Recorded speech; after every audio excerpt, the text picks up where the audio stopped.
Les amateurs de rallycross sont au rendez-vous comme chaque année depuis 35 ans, le premier week-end de septembre à Loéac en Ille-et-Vilaine, sur le premier circuit européen du genre.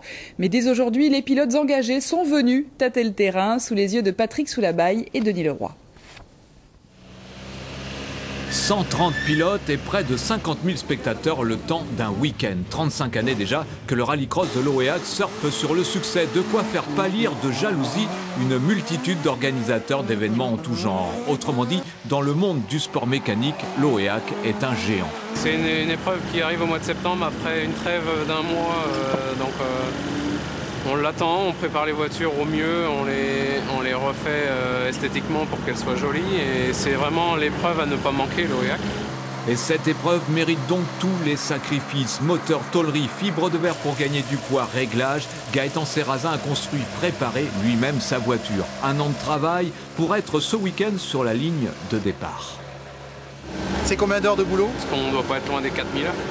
La voiture est prête, enfin presque prête. Comment se passent les réglages? Ça, c'est un vrai casse-tête.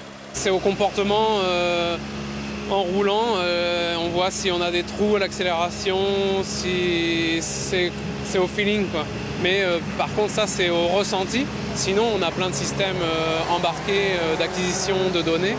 On enregistre tout ce qui se passe. Et ce petit bijou de puissance 539 chevaux est capable, accrochez-vous, de passer de 0 à 100 km/h en 2 secondes et 5 dixièmes. Mieux qu'une Formule 1. Alors évidemment, sur le circuit, c'est spectaculaire et dans les gradins. On entend la foule se lever quand un pilote double, comme si la balle passe devant le but au niveau d'un corner et que tout le public frissonne parce que le but a failli être marqué. On pense au Stade Rennais. C'est ça le rallycross. Un cocktail d'émotions, d'ambiance, sympa parce qu'on se promène dans le parc. 1 km 100 de circuit, 1 tiers de bitume, 2 tiers de terre stabilisée et des voitures plus rapides que celles qui participent au championnat du monde de rallye.